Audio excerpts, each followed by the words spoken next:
Hello everyone, मैं Pintu sir आप सभी का फिर से स्वागत करता हूं। जैसा कि बच्चों, मैं आप लोगों के सामने 3 दिनों से क्लास नहीं दे पा रहा था, इसलिए so sorry because the technical problem of internet और कंप्यूटर।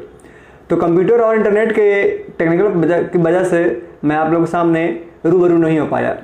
तो चलिए आज से फिर हम आप लोगों की क्लास उसी समय से फिर से नए तरीके से आज से शुरू करता हूँ।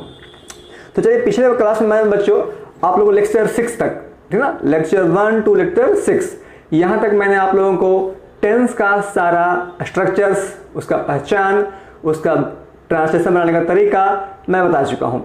और पिछले क्लास में मैंने ये भी चर्चा किया था कि किस तरह से आप टेंस में टाइम को ऐड करेंगे। हालांकि इसकी चर्चा मैं किया था कि जैसे ही टेंस में टाइम को अप्लाई किया जाता है, मीन्स कि टाइम को जोड़ा जाता है, तो टेंस के स्ट्रक्चर में बहुत सारे चेंजिंग आते हैं। वो चेंजिंग उसके स्ट्रक्चर में भी आ सकते हैं, उसके हिंदी में भी आ सकते हैं। तो चलिए आज हम इस क्लास में ये सीखेंगे कि कैसे टाइम को ऐड करने पर टेंस में परिवर्तन आते हैं। हालांकि अभी देखा जाए तो 12th के सिलेबस के अनुसार टाइम एंड टेंस से सबसे ज़्यादा क्वेश्चन पूछे जाते हैं, जो कि लगभग 8 से 10 नंबर तक, जिसमें से आपको कुछ क्वेश्चंस ट्रांसलेट इनटू इंग्लिश भी रहेंगे जो टेंस से अप्लाई करना है। कुछ क्वेश्चंस ऐसे होंगे जो फिल इन द ब्लैंक्स, खाली स्थान को भरने के लिए, वो आपको टाइम एंड टेंस से रहेंगे। और इसके अलावे आज मैं जो आपको बताने जा रहा हूँ उसमें बहुत सारे ट्रिक्स ऐसे हैं जो आपको 12th के साथ साथ आपको competitive exam as for SSC का MTS, LDC और भी कई तरह के डिफेंस एग्जाम में पूछे जाते हैं। तो चलिए मैं पहले चर्चा करता हूं कि टाइम एंड टेंस में अगर हम टाइम को सेपरेटली अलग कर दें और उसके साथ उसको जोड़ा जाए तो क्या क्या चेंजिंग आता है। तो चलिए आज का जो आपको जो लेक्चर है वो आपका है 7। तो बच्चों इसमें अगर देखा जाए टाइम मतलब समय, तो समय को जनरली क्या है कि 3 अलग अलग भागों में बांटा जाता है, जो प्रेजेंट, पास्ट, फ्यूचर भी हो सकता है। पहला प्रेजेंट, दूसरा पास्ट और तीसरा आपका हो सकता है फ्यूचर। तो यहाँ पर सवाल यह उठता है कि कौन से टेंस में किस तरह का ऐड किया जाए, प्रेजेंट का, पास्ट का या फ्यूचर का। तो ये तीनों जो आपका पैटर्न दिख रहा है, प्रेजेंट, पास्ट और फ्यूचर, इन तीनों को किस तरह से हम वहाँ पर ऐड करें, कौन से स्ट्रक्चर में जोड़ा जाए, ये बात हमें सीखनी होती है। साथ ही साथ आपको जो मैंने टेंस पढ़ाया, टेंस का जो वर्ब फॉर्म पढ़ाया V1, 2, 3, 4 और 5, तो कौन कौन से ऑक्सिलरी वर्ब के साथ 1, 2, 3 या 4, 5 का प्रयोग करते हैं, वो सारा आपको अप्लाई करना है। यानी कहने का मतलब ये हो गया कि जब हम टेंस में टाइम को ऐड करते हैं तो ऐसा नहीं है कि सिर्फ और सिर्फ टाइम का रूल अप्लाई करना पड़ता है, but tense is the basic form of time and tense, so we also use tense in the form of time and tense. तो चलिए यहाँ से हम कुछ सीखते हैं कि किस तरह से किया जाता है। आपको यहाँ पर दिया गया है heading use of time with tense, मतलब कि कौन कौन से टाइम में किस टेंस का प्रयोग किया जा सकता है, या दूसरे तरह से हम ऐसे कह सकते हैं कि कौन कौन से टेंस में किस तरह के टाइम का प्रयोग किया जाता है। तो यहाँ देख रहे होंगे आपके टाइम विथ टेंस, यानी अब हमको टाइम और टेंस दोनों को एक साथ अप्लाई करना है। हालांकि आप देख रहे होंगे कि ओनली वर्ड मॉडल पैटर्न, यानी यह जो आपको दिया गया है इसमें बस सिर्फ वही रूल्स को बताने जा रहा हूं जो कि आपको 12th के सिलेबस के अनुसार VVI माना जाता है। हालांकि इस सारे पैटर्न्स में मैं कुछ ऐसा स्ट्रक्चर को भी डाला हूं जिसमें लिखा रहेगा VVI, मतलब वेरी वेरी इंपॉर्टेंट, जो कि आपको 12th के साथ साथ कंपटीशन बेसिक पे भी पूछा जाता है। तो चलिए यहाँ से मैं शुरू करता हूँ 12th का कुछ खास, जो कहते हैं मॉडल पैटर्न, यानी 12th में बच्चों को किस तरह से क्वेश्चन पूछा जाता है, सिर्फ वही पैटर्न को मैं यहाँ पर डील कर रहा हूँ जिससे कि आपको सटीक तरीके से, आसान तरीके से आपका टाइम एंड टेंस क्लियर हो जाए और साथ ही साथ बोर्ड में पूछे जाने वाले क्वेश्चंस भी आपको अच्छी तरह से डील हो जाए। तो चलिए आज का क्लास यहीं शुरू किया जाता है।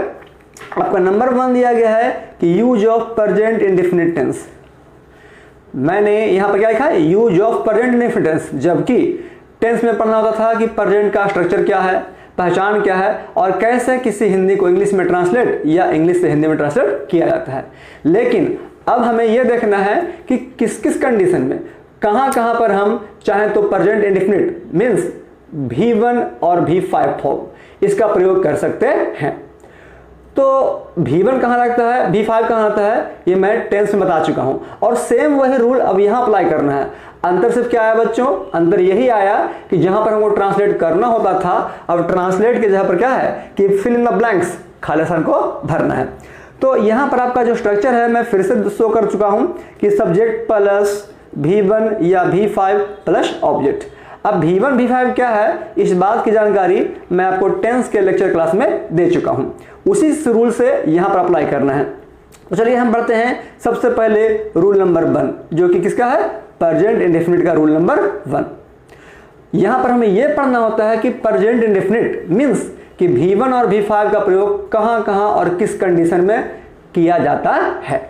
तो यहाँ पर आप देख रहे हैं कि हैबिचुअल, रेगुलर, रिपीटेड, लेकिन तीनों के साथ ऐड किया गया क्या, वर्क यानी काम। इट मीन्स कि पहला आपका क्या बन गया, हैबिचुअल वर्क, दूसरा हो गया रेगुलर वर्क और तीसरा हो गया रिपीटेड वर्क। यानी हैबिट आदत, हैबिट से बना हुआ हैबिचुअल, रेगुलर लगातार होने वाला, और रिपीटेड मतलब रिपीट दोहराना। तो हैबिचुअल वर्क यानी वैसा काम जो पहले किसी का आदत रह चुका है, आदत जो बना हुआ है। रेगुलर वर्क जिसे हम प्रतिदिन के काम में यूज करते हैं। और रिपीटेड वर्क वैसा काम जिसे हम अपने डेली लाइफ में रिपीट करते हैं, मतलब दोहराते हैं। तो यहाँ पर कह रहा है कि हैबिचुअल वर्क, रेगुलर वर्क और repeated work, if the given sentence has any 3 identifications as for repeated work, habitual work और regular work, then we always apply V1 or V5. But if the given sentence has similar, then we always apply V5. And the given subject is plural, then we always apply V1. तो ये सारे pattern हमको तब समझ में आएंगे कि जब हम टेंस के सारे नियम को, सारे स्ट्रक्चर्स को, उसके पहचान को टाइम के ऊपर अप्लाई करेंगे। जैसे आप कहाँ देख रहे हैं, एग्जाम्पल दिया गया कि he dot dot dot dot means fill in the blanks, खाली स्थान, एट 5 AM एवरी मॉर्निंग। जैसा कि सेंटेंस दिया गया है कि ही खाली स्थान एट 5 AM एवरी मॉर्निंग, मतलब प्रत्येक सुबह। तो बच्चों जागने का काम प्रत्येक सुबह होता है। तो यहां पर हम ये समझ सकते हैं प्रत्येक सुबह एक तरह से क्या हो गया, रिपीटेड वर्क हो गया, मतलब दोहराया गया काम हो गया। तो क्या बताया मैंने रूल में कि दोहराए गए काम के लिए हमको 2 चीज अप्लाई करना होता है। अगर सब्जेक्ट सिंगुलर है तो V5 लगाएंगे, और अगर प्लूरल है तो V1 लगाएंगे। अब यहाँ पर आ जाए ऑप्शंस। आपका ऑप्शन दिया गया है गेट अप, मतलब जागना, उठना। तो चलिए मैं आपको समझा दूं क्वेश्चन का मॉडल क्या है। आपका जो क्वेश्चन का मॉडल है वो एग्जाम में पूछने का पैटर्न क्या रहेगा। जैसे क्वेश्चन नंबर यहाँ दिया गया है कि ही खाली स्थान at 5 AM every morning, same question रह सकता है। और बात है ऑप्शन का, तो आप अपने स्क्रीन पर देख रहे हो कि ऑप्शन सिर्फ दिया गया गेट अप, मतलब प्रेजेंट इंडेफिनिट का ही ऑप्शन है, लेकिन वो केवल V1 के रूप में है। मैंने क्या बताया कि यहाँ पर यूज क्या पढ़ना है, प्रेजेंट इंडेफिनिट मीन्स कि V1 और V5 बोथ, दोनों का यूज पढ़ना होता है। तो चलिए इसका ऑप्शन बनता कैसे है। जो ऑप्शन खुद बनाना पड़ता है, माइंड में क्रिएट करना पड़ता है कि कौन सा ऑप्शन है पसंद हो सकता है। तो चलिए मान लिया जाए कि आपको बोर्ड एग्जाम में ऑप्शन ए, जो कि जैसे क्वेश्चन दिया गया है सेम टू सेम गेटअप रह सकता है। आ जाइए ऑप्शन नंबर बी, जिसको हम चाहें तो V2 ग्रुप में गॉट अप कर सकते हैं। अब आ गया आपका ऑप्शन नंबर सी, हम चाहें तो यहाँ पर गेट्स अप कर सकते हैं। और एक बच गया आपका लास्ट नंबर, कहाँ सॉरी, हाँ एक बच गया आपका लास्ट नंबर, आ जाइए जिसको हम बोलते हैं क्या, नंबर डी। तो नंबर डी चलिए मान लिया जाए कि यहाँ पर कर देता है इस तरह से, अगर कर दे गॉटन अप। अब देखिए यहाँ पर आपको 4 ऑप्शन बन गए हैं और सेम ऑप्शन ऐसे एग्जाम में रहेंगे।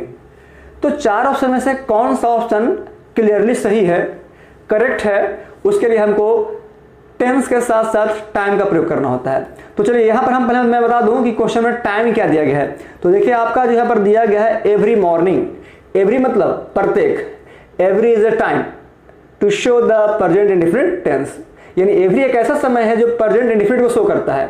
तो प्रेजेंट इंडेफिनिट को शो करने के लिए जब एवरी लगाया गया है तो मैं कौन सा रूल अप्लाई करूंगा, V1 और नहीं तो V5।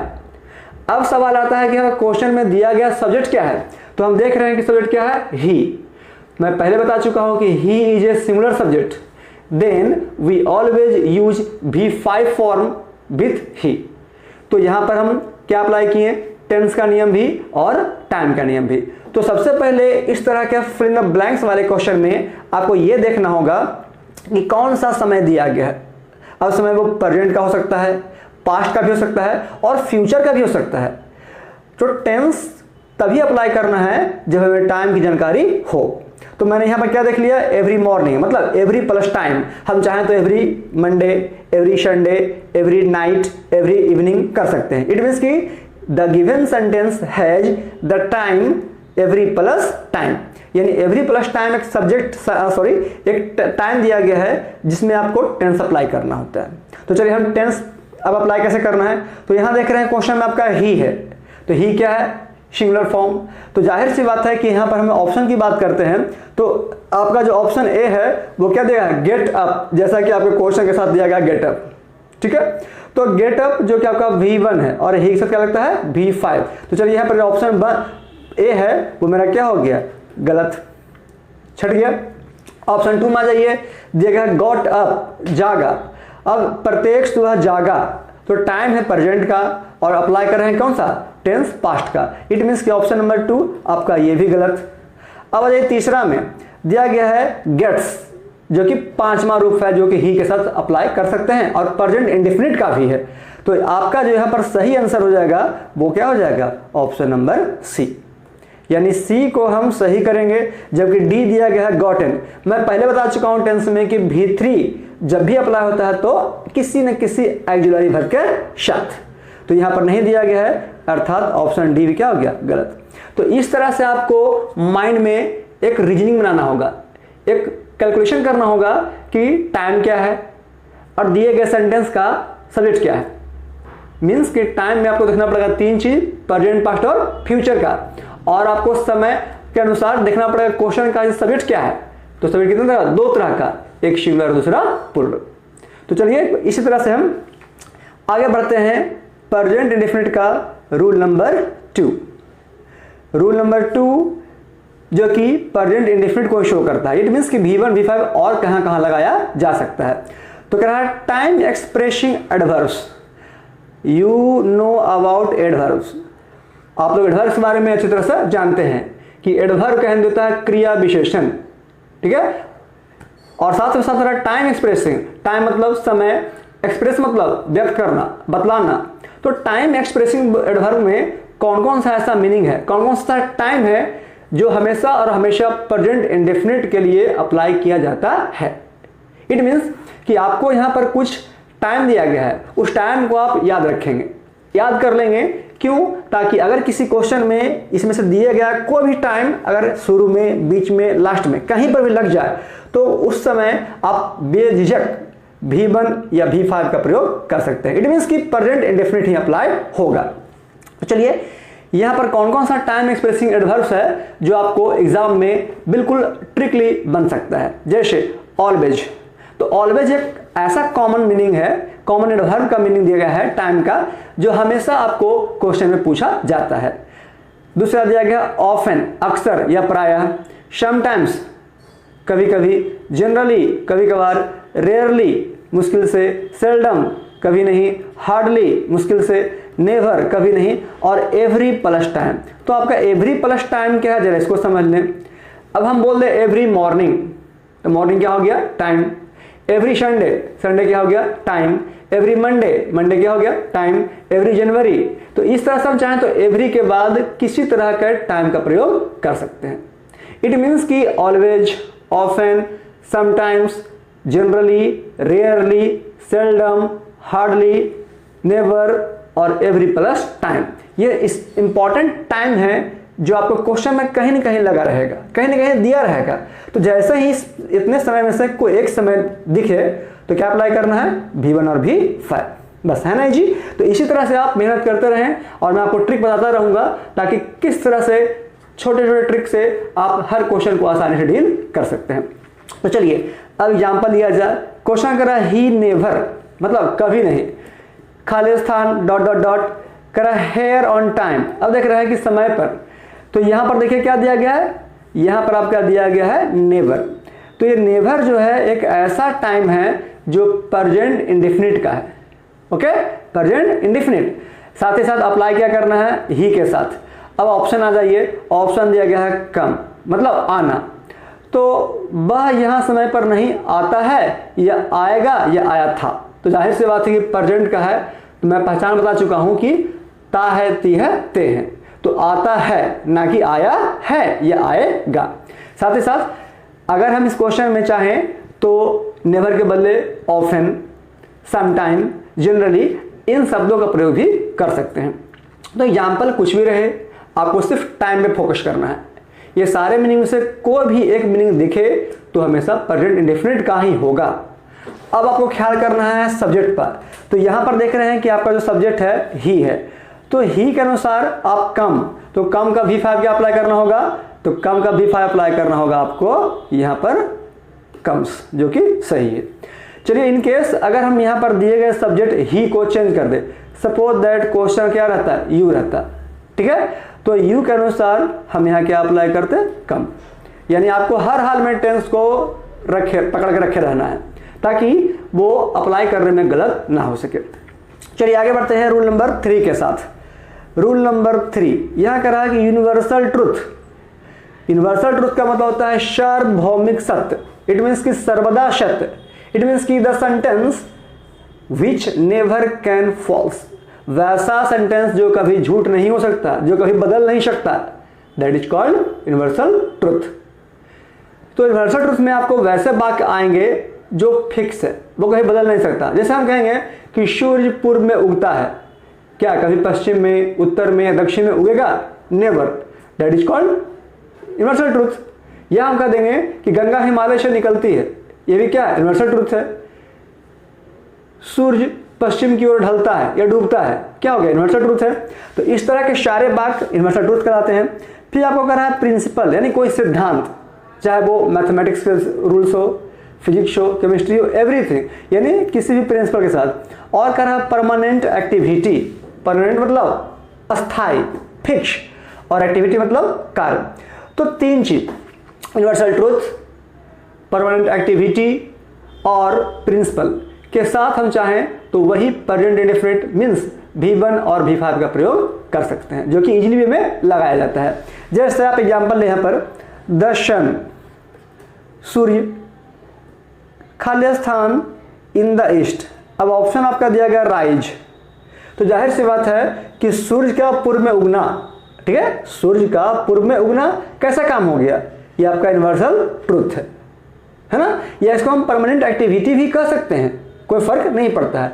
तो मैंने क्या लिखा रूल नंबर 3 में कि परमानेंट एक्टिविटी हो या यूनिवर्सल ट्रुथ हो, तो ऐसे कामों के लिए हम चाहे तो V1 और V5 का प्रयोग कर सकते हैं।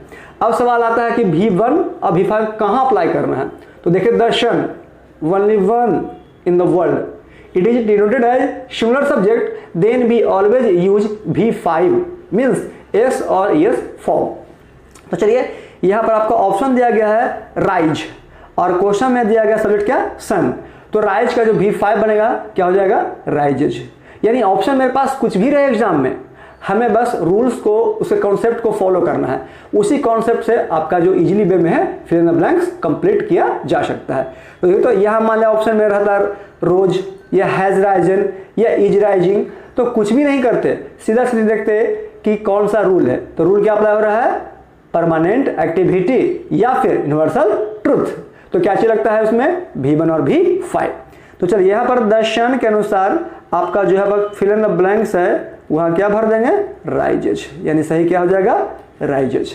तो इस तरह से हमें क्वेश्चन को डील करना होता है। अगले यहाँ पर लेते हैं, वाटर, खाली स्थान एट 100 डिग्री सेल्सियस या सेंटीग्रेड। ऑप्शन दिया गया बॉइल। जैसा कि आप पढ़ चुके हो, जानते हो कि पानी 100 डिग्री सेल्सियस पर, 100 डिग्री सेंटीग्रेड पर खौलता है, उबलता है, दैट इज प्रिंसिपल और परमानेंट एक्टिविटी। ये आपके फिजिक्स के अनुसार एक प्रिंसिपल भी है और एक परमानेंट एक्टिविटी भी है। तो ऐसे कामों के लिए किसका प्रयोग, प्रेजेंट इंडेफिनिट का। मीन्स कि हम चाहें तो यहाँ पर भी V1 और V5 का फॉर्म यूज कर सकते हैं। अब सवाल आ गया सब्जेक्ट में वाटर, पानी। तो पानी क्या है, एक अनकाउंटेबल नाउन है। तो ध्यान रहे बच्चों, एक नॉन चैप्टर होता है पढ़ने का जो कि आपको कंपटीशन बेसिस पे होता है। हालांकि नॉन आप पहले ही पढ़ चुके हैं, लेकिन वो बेसिक फॉर्म को हटा करके बात करें एक हाई लेवल पे, तो क्या होता है कि वाटर एक अनकाउंटेबल है जिसको हम सिंगुलर अनकाउंटेबल नाउन कहा करते हैं या कहा जाता है। तो सिंगुलर अनकाउंटेबल नाउन के साथ जब भी लगता है तो प्रेजेंट में V5 लगता है। तो यहाँ क्या कर देंगे, जो ऑप्शन आपका है बॉयल, तो बॉयल का अगर V5 बनाएंगे तो वो क्या बन जाएगा, बॉयल्स, यानी यहाँ बॉयल्स आपका हो जाएगा सही। तो हम देख रहे हैं कि हर पैटर्न में आपको टाइम देखना होता है और टाइम के साथ साथ उसको टेंस के रूल अप्लाई करना होता है।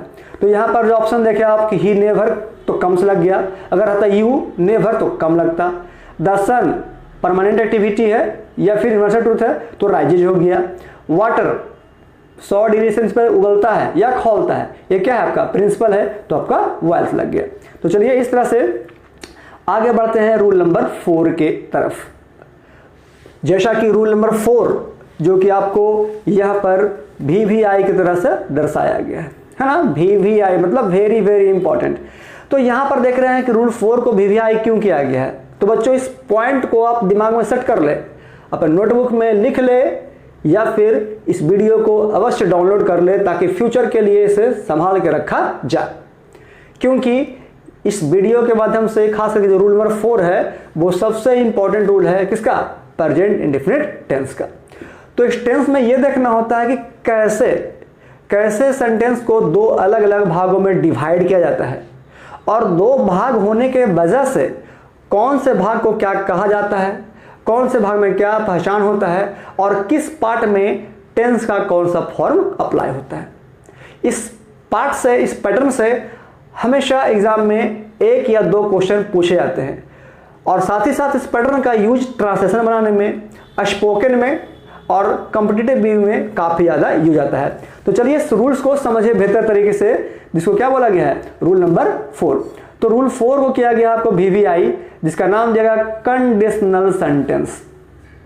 देखिए तो अगर हम यहाँ बांटे पार्ट को तो पहला पार्ट आपका होता है कंडीशन, ठीक है। तो कंडीशन का आपका हिंदी क्या हो गया बच्चों, शर्त, और सेंटेंस मतलब वाक्य, जो मैं पहले ही बता चुका हूं। तो कंडीशन से क्या बन गया, कंडीशनल, यानी शर्त सूचक वाक्य। तो पहले आपको यह जानना होगा कि what is a conditional sentence, okay, कि what is a conditional sentence, यानी शर्त सूचक वाक्य क्या है। कैसे किसी क्वेश्चन में हम पहचानेंगे कि ये शर्त सूचक वाक्य है। तो चलिए मैं इसको पहले डिफाइन कर देता हूं कि the sentence which has 2 parts, okay, the sentence which has 2 parts and the first part is condition and the second part is result. यानी वैसा कोई पार्ट, वैसा कोई क्वेश्चन जिसके कितने हिस्से हो, 2 हिस्से हो, जिसमें से पहला पार्ट आपको कंडीशन यानी शर्त दे और दूसरा पार्ट आपको एक रिजल्ट दे, मतलब परिणाम दे। तो ऐसे वाक्यों को क्या बोलते हैं, कंडीशनल सेंटेंस। तो जाहिर सी बात है कि जब क्वेश्चन में 2 पार्ट है तो 2 टेंस अप्लाई होंगे, लेकिन कौन सा टेंस किस पे अप्लाई हमें सीखने की जरूरत पड़ती है। यह सीखने की जरूरत इसलिए पड़ती है क्योंकि कभी कभी कंडीशन को आगे रिजल्ट को पीछे रखा जाता है, या में भी ऐसा भी हो सकता है कि रिजल्ट को आगे कर दिया जाए और कंडीशन को पीछे रखा जाए। जैसा है आपको याद होगा कि मैंने आपको पढ़ाया था टेंस में डबल पैटर्न का सेंटेंस, जैसे मेरे विद्यालय पहुंचने के पहले घंटी बज चुकी थी। इसमें कितने पार्ट हुए, 2 पार्ट। सेम उसी तरह से यहां पर भी आपके 2 पार्ट हुए। तो कौन सा पार्ट कंडीशन है उसका पहचान क्या होगा, कौन सा पार्ट रिजल्ट है उसका पहचान क्या होगा, और कौन सा टेंस अप्लाई होगा। तो ये चलिए सीखते हैं। तो देखिए यहाँ पर आपको दिया गया है कि कंडीशनल सेंटेंस मतलब शर्त सूचक वाक्य। तो पहले आप इसे एक कैजुअली एग्जांपल समझ ले। आए दिन अपने आप फ्रेंड्स में, सर्कल्स में, अपने दोस्तों के साथ ये बोला करते हैं कि ए दोस्त मुझे मिठाई खिलाओ, मैं तुम्हारा ये काम कर दूंगा। या इसको ऐसे बोल सकते हैं कि मैं तुम्हारा काम कर दूंगा तो तुम मुझे मिठाई खिलाओगे। चलिए कुछ और एग्जाम्पल लेते हैं। अक्सर कहते हो अपने दोस्त में क्रिकेट मैच देखते समय कि चलो भाई विराट कोहली अगर छक्का मारेगा तो मैं तुम्हें कुछ टॉफी खिलाऊंगा। तो यहाँ पर सवाल ये उठता है कि मैं तुम्हें टॉफी कब खिलाऊंगा, जब विराट कोहली छक्का लगाएगा। ओके, और एग्जाम्पल लेते हैं कि यदि वर्षा होगी, ठीक है, यदि वर्षा होगी तो मैं एक नया छाता खरीदूंगा। कितने पार्ट्स हुए, 2 पार्ट्स। पहला हो गया यदि वर्षा होगी और दूसरा पार्ट क्या हो गया, तो मैं एक छाता खरीदूंगा। और सवाल यहां पर यह उठता है कि मैं एक नया छाता खरीदूंगा, तो कब खरीदूंगा, ठीक है, तो खरीदूंगा तब जब वर्षा होगी तब। यानी एनी हाउ वर्षा का होना कंडीशन है और छाता का खरीदना एक रिजल्ट है। तो यहाँ पर दिए गए एग्जाम्पल से हम ये समझ लिए कि जो कंडीशन का वाक्य रहेगा उसका जो पहचान होगा वो गा गे गी। इट मीन्स कि देखने लगेगा फ्यूचर इंडेफिनिट का, लेकिन वो अप्लाई होगा तो प्रेजेंट के इंडेफिनिट से। तो मैंने आपको बताया था कि जैसे ही टेंस में टाइम को अप्लाई किया जाता है तो उसके पहचान, साथ ही साथ उसका स्ट्रक्चर और सारे पैटर्न में चेंजिंग आ जाता है। तो चलिए यहाँ पर हम समझें कि कंडीशनल सेंटेंस क्या होता है, जरा डिटेल से जानकारी ले। तो चलिए पहला पार्ट आपका दिया गया है कंडीशन। इस कंडीशन को हम हिंदी में बोलते हैं शर्त, और दूसरा पार्ट दिया गया है रिजल्ट, जिसको हम हिंदी में कह सकते हैं परिणाम, मतलब फल। तो दो पार्ट हो गया, और दो पार्ट को आपस में क्या कहता है, ऐड किया जाता है। जैसे ही ऐड करते हैं तो ये सेंटेंस बनता है, क्या बनता है, कंडीशनल सेंटेंस। तो चलिए कंडीशन में क्या क्या चीज हो सकता है जो समझ लें पहले। तो कंडीशन जो आपका दिया गया है, इस कंडीशन का पहचान रहेगा आपका गा, गे और गी, ठीक है। और आपका जो रिजल्ट दिया गया है परिणाम, इसका भी पहचान अगर होगा तो गा, गे और गी। यानी देखिए आप रिजल्ट का पहचान और कंडीशन का पहचान, तो क्या दिख रहा है, गा, गे, गी। तो बेसिक स्ट्रक्चर्स की बात करें, बेसिक पहचान की बात करें तो गा, गे, गी आपका फ्यूचर इंडेफिनिट को शो करता है, लेकिन यहां पर टाइम अप्लाई हो रहा है जो किस रूप में, यदि के रूप में एक कंडीशन दे रहा है। तो इस तरह के वाक्य में एक पार्ट चला जाएगा आपका प्रेजेंट का इंडेफिनिट में और दूसरा पार्ट फ्यूचर के इंडेफिनिट में। तो कौन सा प्रेजेंट इंडेफिनिट, कौन सा फ्यूचर इंडेफिनिट, चलिए इसकी जानकारी लेते हैं। आप देख रहे हैं कि कंडीशन का जो वाक्य रहेगा, ठीक ना, जो कंडीशन का वाक्य रहेगा वो किससे बनता है, तो प्रेजेंट के इंडेफिनिट से। इट मीन्स कि V1 और V5 से। जबकि जो रिजल्ट का वाक्य रहेगा वो रहेगा फ्यूचर के इंडेफिनिट से, मतलब शैल या विल के साथ हमेशा क्या अप्लाई होता है, V1। और इन दोनों वाक्यों को जोड़ने के लिए हम जो मैंने प्लस का साइन दिया है, वहां चाहे तो हम एक कॉमा या फिर देन, THEN, देन का प्रयोग भी कर सकते हैं। तो जनरली आप कॉमा का प्रयोग करेंगे, कोई दिक्कत नहीं होगा। तो कैसे अप्लाई करना है जरा समझें। आपका फाइनली जो स्ट्रक्चर हो गया, पहले क्या, इफ या व्हेन। तो चले इफ या व्हेन क्या है मैं इसकी जानकारी दे दूं।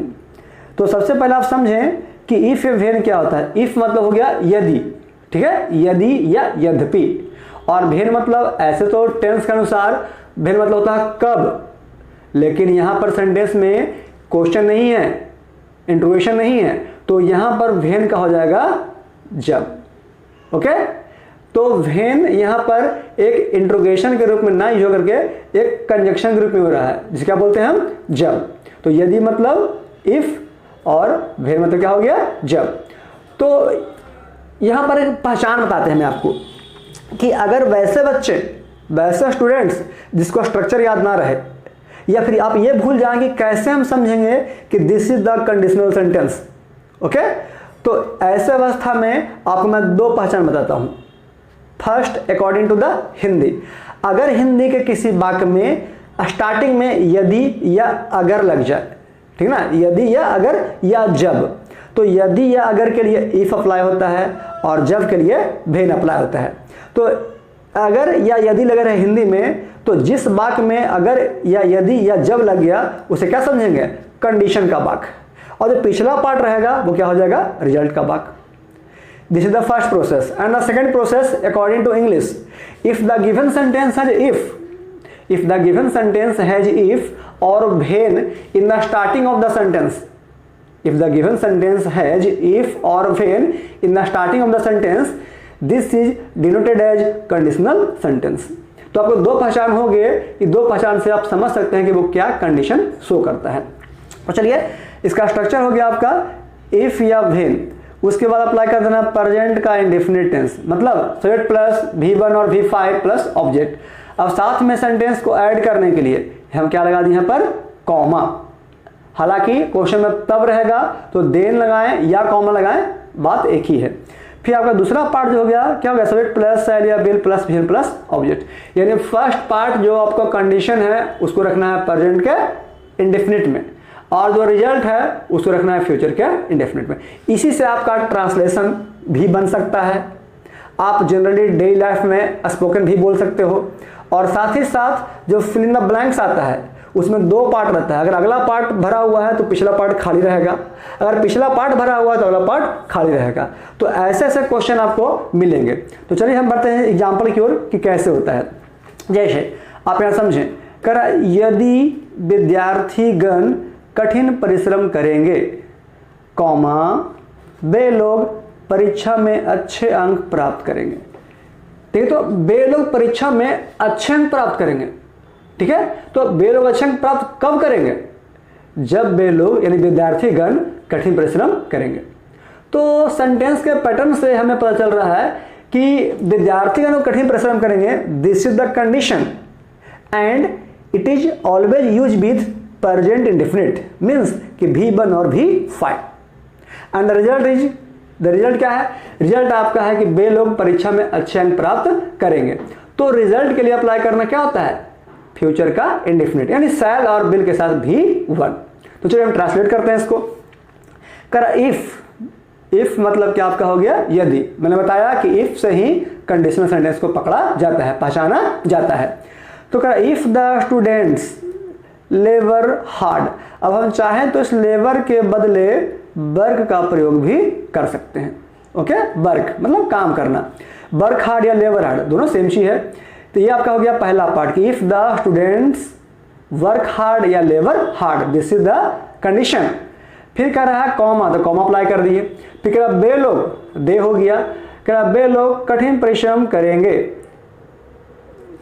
सॉरी वे लोग अच्छे अंक प्राप्त करेंगे। तो दे विल ऑब्टेन मतलब आपका होता है प्राप्त करना, ऐसे गेट मतलब फिर प्राप्त करना, लेकिन परीक्षा में अंक प्राप्त करने के लिए ऑब्टेन का प्रयोग सुटेबल होता है। गुड मार्क्स मतलब अच्छे अंक इन द एग्जाम। तो इस एग्जाम्पल से क्या चला पता? एग्जाम्पल से हमें यह पता चला कि कैसे सेंटेंस में क्वेश्चन को पूछा जाता है। अब इसी क्वेश्चन को चला हम अप्लाई करते हैं वैसे पैटर्न के साथ जिसमें हमें यह देखना होता है कि कैसे हम सेंटेंस को चेंज कर सकते हैं। तो चलिए यहाँ पर एग्जाम्पल में समझें कि एग्जाम्पल में आपको यह दिया गया है कि कैसे सेंटेंस को दिया रहता है, तो सेंटेंस में कैसे हम टेंस को अप्लाई करना है और साथ में किस तरह से हमें देखना है। तो चलिए मैं सबसे पहले आपको यह बता दूं कि सेंटेंस में क्वेश्चन पूछा कैसे जाता है इस पैटर्न में। तो मैंने बताया कि अगर अगला पार्ट खाली स्थान है तो जाहिर सी बात है पिछला पार्ट आपको शैल विल दिया रहेगा, तो आगे क्या भरना है? V1 और V5। अगर अगला पार्ट V1 V5 दिया गया है और पिछला पार्ट खाली स्थान रहेगा तो क्या भरेंगे? शैल और विल प्लस V1। जैसे मान लिया जाए कि इस क्वेश्चन में, ठीक है, इस क्वेश्चन में अगर आपको यहां पर जो है बिल ऑब्टेन जो कि आपका दिया गया बिल प्लस V1 ये दिया रहता, और यहां पर जो है आपका ये जो पार्ट जिसको मैं अंडरलाइन कर रहा हूं ये खाली स्थान रहता, और साइड में ऑप्शन रहता कि लेबर हार्ड या वर्क हार्ड, तो सिंगुलर प्लूरल लेकर के यहाँ पर अप्लाई करना होता। या मान लिया कि क्वेश्चन में अगर लेबर हार्ड दिया रहता और यहाँ पर आपको जो बिल है और ऑब्टेन है ये खाली स्थान में होता, और साइड में ऑप्शन क्या रहता? ऑब्टेन, तो सिर्फ ऑब्टेन रहता, तो ऑब्टेन कब अप्लाई करते? शैल और विल के साथ। तो ये क्वेश्चन अक्सर एग्जाम में पूछे जाते हैं, तो जरा विशेष ध्यान देंगे। चलिए इस तरह से हम प्रेजेंट इंडेफिनिट को खत्म करते हुए आगे बढ़ते हैं नंबर 2, जिसका हेडिंग दिया गया है use of present continuous tense. अब प्रेजेंट कंटिन्यूअस मतलब V4 is am are plus V4 का प्रयोग कहां कहां हो सकता है। तो सबसे पहले इसका स्ट्रक्चर जो है आपको मैं टेंस से पढ़ा चुका हूं कि subject plus is am are plus V4 plus object, चाहे तो पीछे हम अदर वर्ड भी लगा सकते हैं। अब आ जाइए इसका रूल नंबर 1, करा continued work in present times. Continued work मतलब होता है लगातार चलने वाला काम, रेगुलर होने वाला काम, किस टेंस में? प्रेजेंट टाइम में या प्रेजेंट टेंस में। तो वर्तमान समय में वैसा काम जो लगातार जारी हो या लगातार चल रहा हो, तो वैसे काम के लिए क्या करते हैं? Present continuous tense. जैसे your teacher is teaching you time and tense, तुम्हारे शिक्षक तुम्हें टाइम और टेंस पढ़ा रहे हैं, मतलब कि काम वर्तमान में चल रहा है और काम रेगुलर हो रहा है, मतलब कंटिन्यू हो रहा है। तो कंटिन्यू काम के लिए किसका प्रयोग आ गया? Is am are plus V4 का। तो आप यहाँ देख रहे हैं क्लियरली कि यहाँ पर जो आपका दिया गया है कि इज प्लस टीचिंग मतलब इज टीचिंग, तो ये जो आपका पैटर्न हो गया वो क्या हो गया? ये आपका हो गया V4 मतलब प्रेजेंट का इंडेफिनिट। क्लियर? तो तो चलिए इस तरह से हम आगे बढ़ते हैं प्रेजेंट कंटिन्यूअस के रूल नंबर 2 के अनुसार। ठीक है, रूल नंबर 2।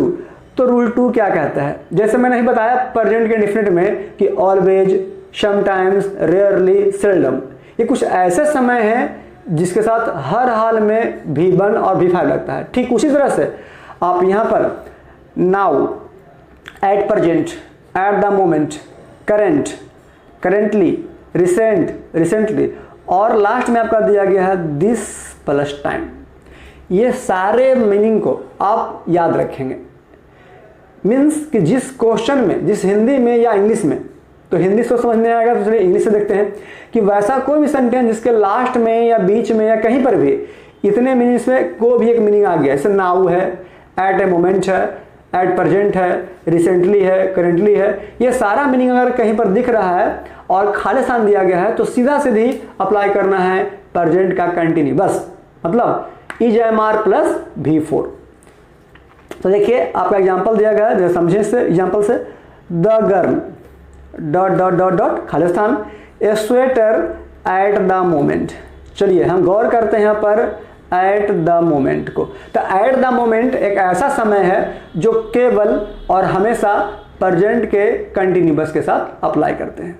ओके, तो क्या निकल गया? प्रेजेंट का कंटिन्यूअस। अब अप्लाई करना है टेंस का रूल।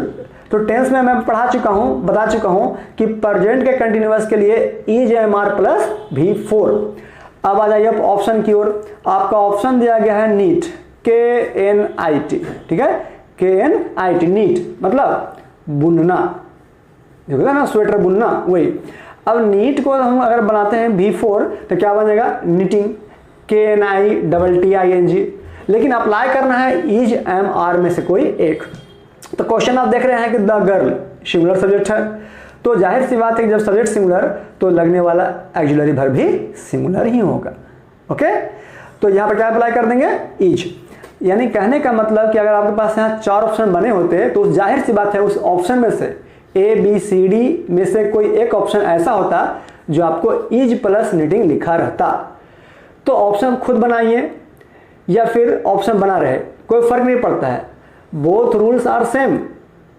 ABCD ऑप्शन दिया रहे अथवा ना रहे, ऑप्शन अगर अप्लाई करना होता है तो वो कॉन्सेप्ट के अनुसार ही करना होता है। यानी कहने का मतलब कि आपका जहाँ पर दिया गया है इसमें क्या भरा जाएगा? इज। किसके अनुसार? V4 के अनुसार द गर्ल के लिए इज। और साथ में जो नीट है उसका क्या बन जाएगा? उसका हो जाएगा आपका नीटिंग। यानी क्या बन गया? Is knitting. अब ये आप डायरेक्टली इसको बाय रूल भरिए। यहाँ पर मान लिया कोई ऑप्शन रहता है ABCD, जिससे मान लिया यहाँ पर ऑप्शन रहता है ABCD, तो उस जाहिर से ऑप्शन में से कहीं ना कहीं पर इज नीटिंग रखा रहता है। क्लियर? अब हम बढ़ते हैं आगे नंबर 3, जिसका दिया गया use of present perfect tense, मतलब हैज, हैव प्लस V3।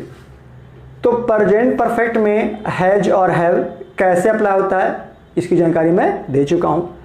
अब यहां पर यह देखना है कि कौन कौन से रूल्स पे, कौन कौन से कंडीशन पे हम हैज हैव का प्रयोग कर सकते हैं। तो चलिए यहां पर सबसे पहले आ जाइए आप रूल नंबर 1। रूल 1 में आपका दिया गया है कि ever, several times, already, at, just, lately, up to now. यानी जिस तरह से प्रेजेंट इंडेफिनिट का कुछ खास समय हुआ जिसको आप याद रखना है, प्रेजेंट कंटिन्यूअस में कुछ खास जैसे at the moment, now, recently, इसे भी आपको याद रखना है। ठीक उसी तरह से प्रेजेंट परफेक्ट में भी आपका आता है ever, several times, already, at, just, lately और अप टू डेट या अप टू नाउ। तो ये सारे पैटर्न्स में से अगर ये टाइम किसी क्वेश्चन में दिख जाए तो क्या लगाना है? Has have plus V3। तो ये सारा मैं आपको ट्रिक बता रहा हूं जिससे आप आसानी से 12th के बोर्ड एग्जाम में क्वेश्चन को देख करके डायरेक्टली आंसर अप्लाई कर सकते हैं। जैसे यहां पर मान लिया क्वेश्चन रहा ऑलरेडी, सपोज दैट किसी क्वेश्चन में क्या लगा रहा? ऑलरेडी, और आपको 4 ऑप्शन दिए गए हैं, तो कौन सा ऑप्शन चुनेंगे आप? Has have plus V3। या सपोज दैट क्वेश्चन दिया गया 8 बाई ET 8 अब तक, अभी तक, तो क्या करेंगे? Has have plus V3। तो चलिए देखते हैं एग्जाम्पल यहाँ पर। पहला एग्जाम्पल कर रहा है द ट्रेन। अब देखिए एक खाली स्थान यहाँ है और दूसरा खाली स्थान यहाँ है और बीच में क्या दिया गया? ऑलरेडी। तो मैं बता दूं कि ऑलरेडी जो है वो जब भी लगता है तो हैज या फिर हैव अ प्लस V3 के साथ। तो आप देख रहे हैं यहाँ पर कि ऑप्शन जो आपका है क्या दिया गया, लीव यानी छोड़ना। अब पहले इसका आप साइड से ऑप्शन बनाइए, तो लीव का जो आपका V3 होता है वो लेफ्ट होता है, लेकिन क्या इस लेफ्ट के साथ हैज या हैव दिया गया है, नहीं दिया गया है। तो किसी भी सेंटेंस में अगर फिल इन ब्लैंक्स हो टाइम एंड टेंस के क्वेश्चन के अनुसार, तो उसमें ऑक्सिलरी वर्ब रह भी सकता है और नहीं भी। अगर ऑप्शन में सहायक क्रिया दिया गया है तो आपको ऑप्शन के साथ भरना है। और अगर कोई क्वेश्चन जिसमें मैंने यहाँ पर लिखा आपके स्क्रीन पर the train Khalistan already Khalistan the platform, और एक ही ऑप्शन दिया लीव, तो क्या लीव के साथ कोई सहायक क्रिया है, नहीं है।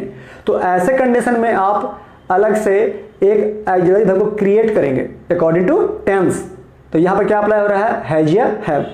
अब देखते हैं यहाँ पर दो खाली स्थान है, तो ऐसा नहीं है कि दोनों में आपको लेफ्ट ही भराएगा, क्योंकि लेफ्ट एक V3 फॉर्म है और मैं टेंस में चर्चा कर चुका हूं कि V3 के साथ ऑलवेज एक सहायक क्रिया का लगाना होता है। और यहाँ क्या पढ़ रहे हैं, यूज ऑफ प्रेजेंट परफेक्ट। तो प्रेजेंट परफेक्ट के अनुसार देखा जाए तो हमेशा क्या है कि एक हैज हैव का प्रयोग चाहिए। तो क्वेश्चन यहाँ पर दिया गया द ट्रेन, तो क्या है सिंगुलर, तो ऑलरेडी के पहले खाली स्थान है और ऑलरेडी के बाद खाली स्थान है। तो ऑलरेडी के जो पहले है यहाँ आप भरेंगे क्या, हैज, और ऑलरेडी के जो बाद है यहाँ आप क्या भरेंगे, लेफ्ट। यानी क्वेश्चन क्या बन गया कि the train has already left the platform. Okay, this is the right answer. तो मैंने कैसे चेक किया, कैसे पकड़ा, तो ये प्रोसेस आप भी सीखें कि क्वेश्चन में क्या देखा मैंने, ऑलरेडी, मैंने क्या होता है, ऑलरेडी हो, एट हो, सेवरल टाइम्स हो, अप टू डेट हो, अप टू नाउ हो, ऐसे सेंटेंस में हमेशा हैज अ प्लस V3। तो अगर किसी क्वेश्चन में दो खाली स्थान रहे तो आपको दो अलग अलग वर्ब फॉर्म नहीं भरना है, बल्कि एक में आपका होगा ऑक्सिलरी वर्ब और दूसरे में होगा V3। चलिए क्वेश्चन नंबर 2 देखिए, कह रहा है द टीचर खाली स्थान एट, एट मतलब अभी तक, ठीक है, अभी तक या अब तक। तो द टीचर खाली स्थान एट। अब ऑप्शन देख रहे हैं आप गो, ठीक है, गो। तो सबसे पहले आप यहां पर देखिए कि गो का V3 क्या होता है, तो गो का V3 आपका होता है गोन, GONE। ओके, V3 अप्लाई करने के लिए हमको क्या चाहिए, हैज या हैव। तो यहाँ क्या दिया गया है, द टीचर सिंगुलर है, तो हैज की have, always has.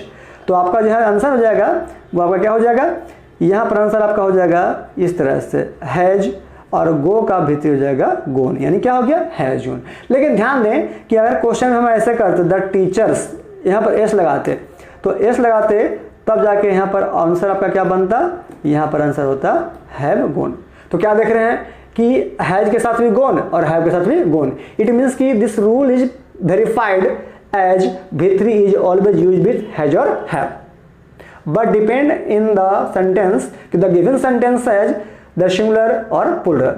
The teacher singular, then we use has, the teachers then we use have. Okay, तो इस तरह से क्या है कि बारीकी से आप क्लियरली सीख रहे हैं कि कैसे कैसे धीरे धीरे हम टेंस के साथ टाइम या टाइम के साथ टेंस का अप्लाई करते हैं और कैसे क्वेश्चन को इजीली वे में आसान तरीके से हम बना रहे हैं। तो चलिए हम आगे बढ़ते हैं। नंबर तीसरा, सॉरी आपका यहाँ पर जो है नंबर 4 होना चाहिए, जो कि माई टाइपिंग मिस्टेक वो लिखा गया 3, इसको आप नंबर 4 कर लेंगे। इसका नाम क्या है कि present perfect continuous tense. Okay, present perfect continuous, जो कि प्रेजेंट का लास्ट है। ओके, तो यहां पर यह देखना होता है कि सॉरी हैज हैव के साथ अगर बिन, BEEN बिन के साथ अप्लाई करते हैं तो क्या चीज अप्लाई करते हैं, V4। तो रूल 1 में हम पढ़े कि V1 फिर 5 कहां लगा, रूल 2 में पढ़े EJMR प्लस V4 कहां लगा, और रूल 3 में पढ़े कि हैज हैव प्लस V3 कहां लगा। अब पढ़ेंगे रूल नंबर 4 में कि हैज बिन हैव बिन के साथ V4 का प्रयोग कहां कहां अप्लाई किया जाता है। तो चलिए पहले हम बात करते हैं स्ट्रक्चर का। तो ये सेम वही स्ट्रक्चर है जो इसको मैंने आपको टेंस में पढ़ाया कि हैज के साथ लिखें बिन या फिर हैव के साथ लिखें बिन। तो क्या बन गया, हैज बिन या have been plus V4 plus object, और जो टाइम मैंने बताया था सिंस या फॉर, वही टाइम आपको यहां भी अप्लाई करना है। मीन्स कि सब्जेक्ट प्लस हैज या have plus been plus V4 plus object plus since या फॉर प्लस टाइम का प्रयोग कहां कहां किया जाता है। तो समझिए यहाँ पर रूल नंबर 1, आपका रूल जो दिया गया है फर्स्ट, उसमें आपको ये समझना है कि रूल फर्स्ट है क्या, कह लॉन्ग टाइम कंटिन्यूड वर्क। तो मैंने अभी चर्चा किया था पास्ट प्रेजेंट के कंटिन्यूअस में कंटिन्यू वर्क, लगातार चलने वाला काम, लगातार होने वाला काम। ये भी लगातार होने वाला ही काम है, लेकिन साथ में क्या देख रहे हैं, लॉन्ग टाइम, लंबे समय से।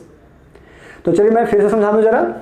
एक होता है आपका सिर्फ कंटिन्यू टाइम, मतलब रेगुलर काम, लगातार किया गया काम, लेकिन वैसा काम जो तुरंत शुरू हुआ है और अभी चल रहा है। जैसे मैं अभी पढ़ा रहा हूँ, यानी पढ़ाने का काम अभी शुरू हुआ और अभी भी पढ़ा रहा हूँ, this is known as present continuous. But अगर कंटिन्यूअस काम को थोड़ा लंबे समय से खींचा जाए, पुराने लंबे समय से खींचा जाए अभी तक, तो क्या कहलाएगा, प्रेजेंट परफेक्ट कंटिन्यूअस। जैसे समझे, मैं पढ़ा रहा हूँ, ये आपका हो गया प्रेजेंट का कंटिन्यूअस। मैं 2 घंटे से पढ़ाता रहा हूँ, मतलब पढ़ाता रहा हूँ, मतलब काम शुरू हुआ 2 घंटा पहले और बिना रुके बिना समाप्त हुए वो अभी तक कंस्टेंटली चलते आ रहा है। तो क्या हो गया आपको, लॉन्ग टाइम कंटिन्यूड वर्क। तो यहाँ पर गौर करेंगे, एक होता है कंटिन्यू वर्क जो प्रेजेंट कंटिन्यूअस के साथ, और लॉन्ग टाइम कंटिन्यूड वर्क जो कि प्रेजेंट परफेक्ट कंटिन्यूअस के साथ। ओके, तो चलिए यहाँ पर देखते हैं कि दिया गया है, सॉरी ये आपका सेंटेंस जो है मिस्टेक से इफ लिखा गया, यहाँ पर आपका होगा इट, IT इट। ओके, इसको इफ को आप सुधार करके क्या कर लेंगे, कॉपी पे इट कर लेंगे। करा इट डॉट डॉट डॉट खाली स्थान सिंस मॉर्निंग। ठीक है, अब यहाँ पर मान लिया जाए कि हम ऑप्शन को अगर यहाँ पर इस तरह से दे दें, रेन, वर्षा हो। आपको एक ही ऑप्शन दिख रहा है, रेन। तो क्या कभी भी प्रेजेंट परफेक्ट कंटिन्यूअस में रेन का प्रयोग होता है, नेवर, कभी नहीं। तो ऐसे कंडीशन में करते क्या है, ऐसे कंडीशन में ये करना होता है कि जैसे देख रहे हैं सिंस या फॉर, तो सिंस या फॉर का प्रयोग मैं बता चुका हूं कि वो जब भी लगता है तो प्रेजेंट परफेक्ट कंटिन्यूअस या पास्ट परफेक्ट कंटिन्यूअस। लेकिन यहां पर मैं क्या बताया कि जो पढ़ा रहा हूं, क्या पढ़ा रहा हूं, प्रेजेंट टेंस का प्रयोग। तो जाहिर सी बात है कि प्रेजेंट परफेक्ट कंटिन्यूअस में किसका प्रयोग होता है, हैज या हैव प्लस बीन प्लस भी फोर का। तो क्वेश्चन बनाया कैसे जाए, तो क्वेश्चन बनाने के लिए सिंपल तरीका कि क्वेश्चन आपको ईट एक सिंगुलर सब्जेक्ट है, खाली स्थान में आपको auxiliary verb plus verb form दोनों भरना होता है, और लास्ट में क्या देगा, सिंस मॉर्निंग, जो कि आपका एक पॉइंट ऑफ टाइम दिया गया है। तो पॉइंट ऑफ टाइम जो टाइम है उसको मैं पढ़ा चुका हूँ, समझा चुका हूँ। चलिए इसको बनाते कैसे हैं। जो यहाँ आपका दिया गया रेन, तो सबसे पहले आपका जो रेन है उस रेन का आपको बनाना होगा V4। तो रेन का जो आपका V4 क्या हो गया, रेनिंग हो गया। क्लियर। तो रेनिंग ये सिर्फ कंटिन्यूअस बना, लेकिन पढ़ कौन सा टेंस रहे हैं, परफेक्ट कंटिन्यूअस। तो आप जानते हैं कि परफेक्ट के लिए हमको साथ में हैज लगाना पड़ता है। क्यों, क्योंकि हमारे क्वेश्चन में ईट है, तो साथ में क्या लग जाएगा, हैज के साथ बीन। और जो अप्लाई करना है कौन सा, जो V4 फॉर्म है उसको लगा देना है। इट मीन्स कि हैज बीन रेनिंग, यानी ये पूरा फॉर्म आपका हो गया, हम इस क्वेश्चन में फिलअप कर सकते हैं। तो चलिए इस क्वेश्चन को हम यहाँ पर फिलअप कर देते हैं कि यहाँ पर ईट के बाद आपका आ जाएगा पहले हैज, फिर आ जाएगा बीन, और बीन के साथ वर्ब का चौथा रूप, तो रेन का जो आपको 4 रूप होगा वो क्या हो जाएगा, रेनिंग।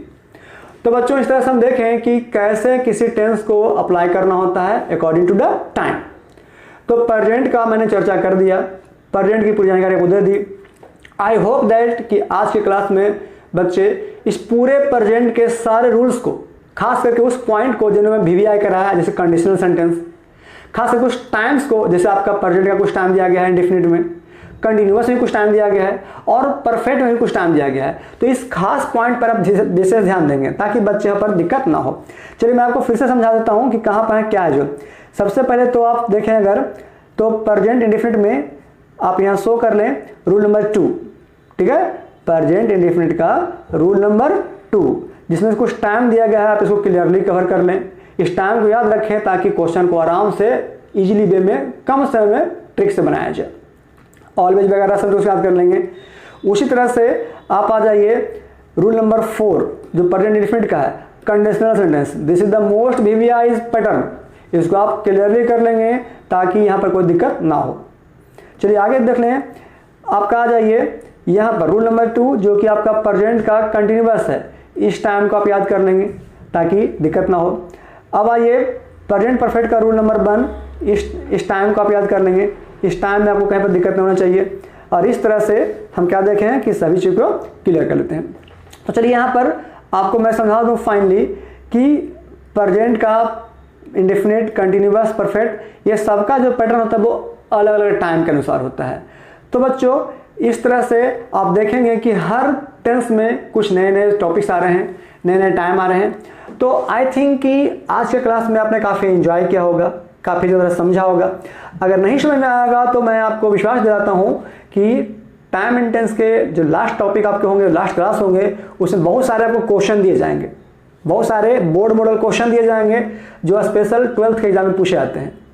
उसमें कुछ क्वेश्चन ऐसे भी होंगे जो आपको कंपटीशन बेसिस के होंगे, ताकि आपको बोर्ड के साथ साथ कंपटीशन का भी कुछ जानकारी मिल जाए।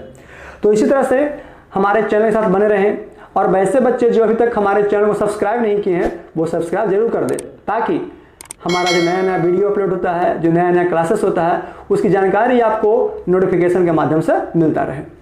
साथ ही साथ अपने फ्रेंड्स में, अपने सर्कल में शेयर करें, लाइक करें। हाँ, जिन बच्चों को अगर कुछ प्रॉब्लम होता है तो वो चाहे तो मेरे नंबर पे कॉल करके या कमेंट्स बॉक्स में अपना कमेंट लिख करके या फिर जो टेलीग्राम है उस पर अप्लाई कर सकते हैं। इस तरह से क्या करें कि आप मेरे चैनल के साथ बने रहें। और कल की जानकारी के लिए मैं बता दूं कि कल आपको और ज़्यादा मोस्ट इंपॉर्टेंट टॉपिक, मतलब पास्ट का पूरा टॉपिक होने वाला है। तो पास्ट में और सारे नियम्स हैं जो कि इसी तरह से इंटरेस्टिंग है। पास्ट से भी बहुत सारे क्वेश्चन को डील किए जाते हैं। तो चलिए बच्चे, आज के क्लास के लिए बस इतना ही। That's of all and good bye. Thank you love.